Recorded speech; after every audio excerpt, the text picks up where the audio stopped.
Next on CTV News tonight, an Upper Marlboro family cries out for help. Their loved one, George Irving Jr., has been missing for 9 days.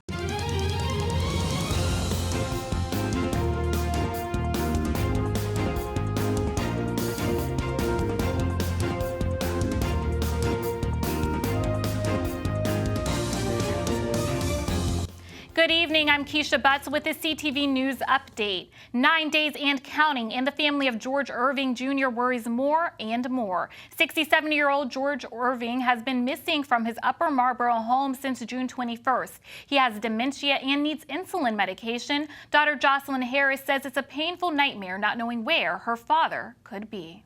He was going for a walk. He was just walking out of my house, so he didn't have his cell phone with him or his wallet, which is really not out of the norm because, again, it was just a walk. When he didn't come back in like 15 minutes, that's when we got alarmed, and we kind of ran outside looking for him, hopped in the car to see if we could see him walking somewhere, and when we didn't, that's when we called the police. And he had just got able to put on his shoes again, you know, so he started walking again, and that's why when he walked out, you know, it was something he was doing. He would never go far. His health hasn't been the best, but the doctor did encourage him to get out and walk more, you know, be more physical and active. So this was his effort to do that, going on these walks. If somebody sees him wandering, that they help him, get back to us.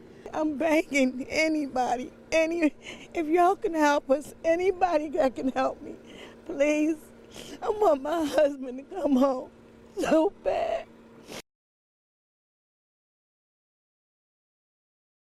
Harris wanted the police department to issue a silver alert for her father, but says it declined because the case didn't meet certain criteria. Anyone with information about the whereabouts of George Irving is asked to contact authorities. In other news, the city of Annapolis is mourning the tragic death of the mother of a Naval Academy midshipman. 57-year-old Michelle Cummings was in town from Houston for induction day, the beginning of plebe summer at the academy. Her son, Leonard, is a midshipman candidate. Cummings was sitting in a patio area outside the Graduate Hotel in Annapolis just before 12:30 yesterday morning when shots rang out and Cummings was killed. Investigators say the shots were likely fired on Pleasant Street and that Cummings was hit by stray bullets. Shots were also fired at a parked car that had 2 people inside. So this city's heart is broken. Somebody has lost their mum on the most proudest day probably of her life. So there are no circumstances where this can be tolerated. My sympathies go out to the family. Police say they have leads on a suspect. The U.S. House of Representatives has voted to remove from the Capitol the statutes of those who served in the Confederacy. The vote came down to 285 to 120, with all of the no votes coming from Republicans. Among the items coming down, the bust of Roger Taney, the U.S. Supreme Court justice who wrote the infamous Dred Scott decision of 1857, which read in part that blacks were not U.S. citizens and therefore had no rights that white men were bound to respect. Earlier today, CTV spoke with Charlie Taney, a descendant of the justice. He spoke with us on behalf of the Taney and Dred Scott families. The descendants of Dred Scott and Roger Taney have been working together now for about 6 years for peace and reconciliation, and we appear together around the country. We do a seminar on peace and reconciliation, which has been very well received. And you know, our position on this whole statute question is that it's a missed opportunity. And, you know, we're all about education and reconciliation. You've got to educate people first.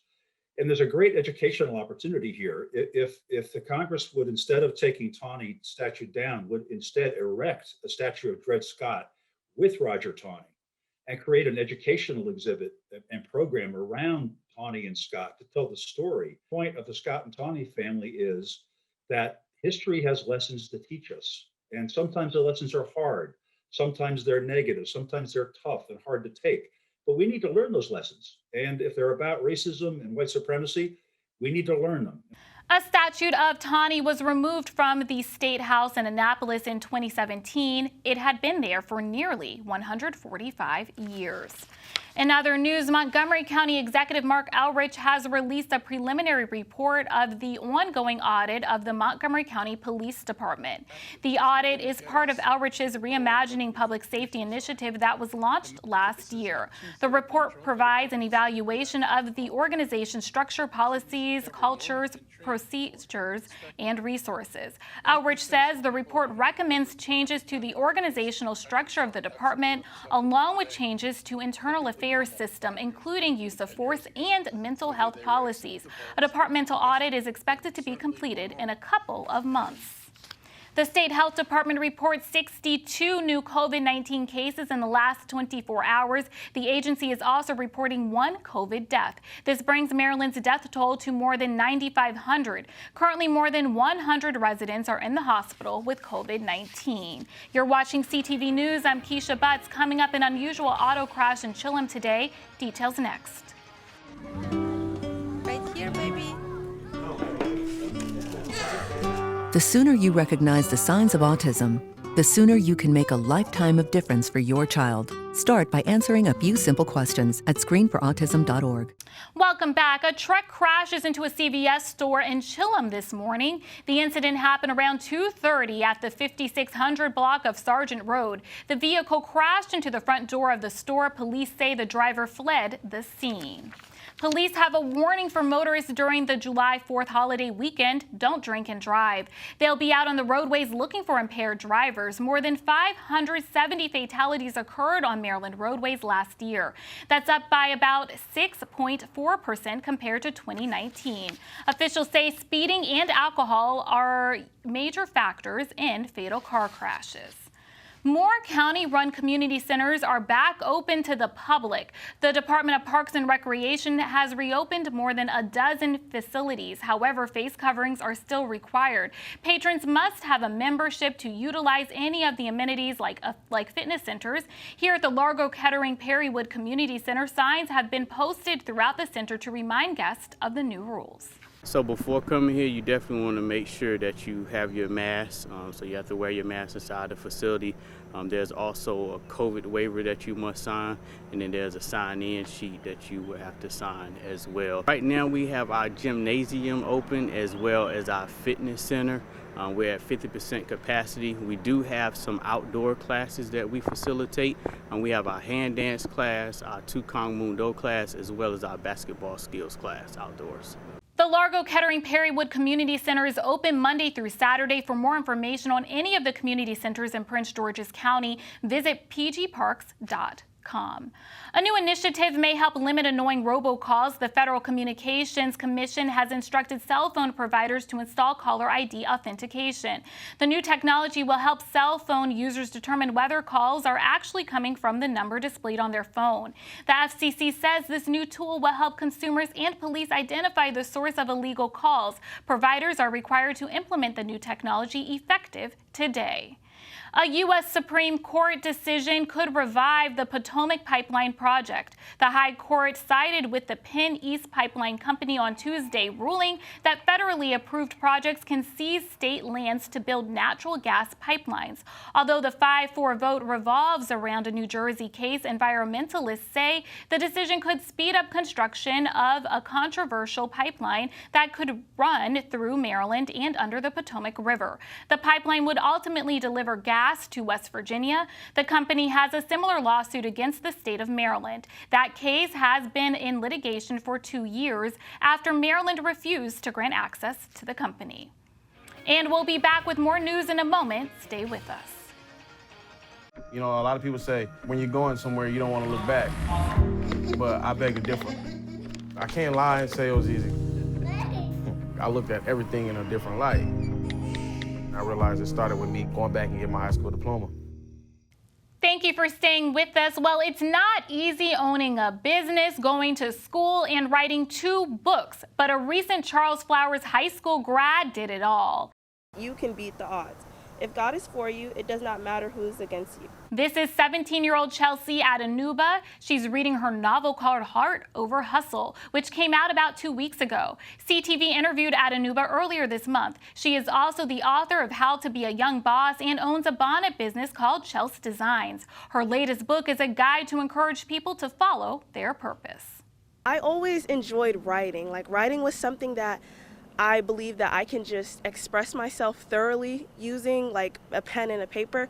So I started to, do a lot of research, and I would hear a lot of things that I felt like could impact people or things that I learned. So I said, I'm going to put this into writing, and I'm going to use it to help other people, especially people in my community, because that's really what I want to do. For more information about Adenuba, go to designsbychelsea.com. In other news, hundreds of Atlantic bottlenose dolphins are spending their summers in Chesapeake Bay waters. According to the Bay Journal, researchers are beginning to understand more about the marine mammals thanks to an app that reports sightings from the public. In May, scientists used the observations to publish the first report detailing when and where dolphins are spending time in the region. The University of Maryland Center for Environmental Science has been working on the study. Around 2013, the Atlantic dolphins, there was a mobilivirus, cetacean mobilivirus, that kind of wiped out some of the Atlantic population. So after that, they've been kind of slowly recovering, and in parallel to their population's recovery, the Chesapeake Bay also has been recovering. And since climates are warming and the waters are warmer in the Chesapeake, it's kind of the perfect combinations for dolphins to come here during the summer months when it's warm enough for them to survive and thrive. And it's a safe sanctuary for them to raise their young, since it's an estuary, it's closed off to the open ocean. So there's way less predatory species such as other whales and sharks. So we've been getting a lot of sightings of baby dolphins, which is really exciting. It's a sign that the population may be growing within the bay. Rodriguez authorized the latest study as part of her work with Chesapeake Dolphin Watch. The pandemic caused many animal shelters to empty out as people adopted pets while working at home. Now many are returning them to the shelter. The Animal Services facility in Upper Marlboro has seen a huge increase in rabbit surrenders, and Associate Director Rodney Taylor wants residents to know that they've run out of space for the furry creatures. We're getting a lot of these rabbits, they're owner surrenders, which means that during this pandemic time, I think a lot of parents went out and bought rabbits and guinea pigs and hamsters for their children, and for whatever reason, the children didn't want it, or they're going back, the new norms are happening, people are going back to work, and we're getting so many rabbits surrendered to the shelter, which make it very difficult for us, because we also now have to find a new home for the rabbit. So we're excited to say that we're running an adoption special on rabbits right now. It's normally $125 for spay-neuter of the rabbit and $15 for the adoption fee, and we're waiving the spay-neuter fee. The county is going to sponsor that, so it's just a $15 adoption. But here's what I want to make sure that everybody hear me and hear me well, is that if you're going to adopt a rabbit, you have to keep it for life. It's a lifetime commitment, and it's a rabbit can live a wonderful life. They have personality, they love people, so we're excited. Hopefully somebody will come down and adopt one from us. Taylor says the facility is at full capacity for rabbits and is encouraging owners to keep their pets. He says the facility has a lot of resources to assist the general public in animal care for anyone needing assistance. Let's get a quick check on our 3-day weather forecast. Tonight, isolated thunderstorms with a low around 74. Thursday, showers are expected throughout the day with a high near 91 and a low around 69. Friday, mostly cloudy with possible thunderstorms, highs near 79. Saturday, mostly sunny with rain expected in the morning, highs near 79. And now for the community calendar. Bring your family and friends to celebrate the reopening of the Gaylord National Resort at the National Harbor. The resort is hosting the first annual Jazz, Wine, Arts, and Food Festival starting Friday, July 2nd until Monday, July 5th.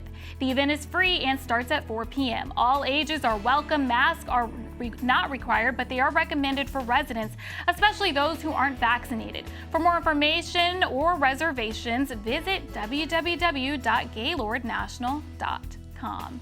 And that's our CTV News Update. I'm Keisha Butts. Thanks for joining us. Join us again tomorrow. Have a good night.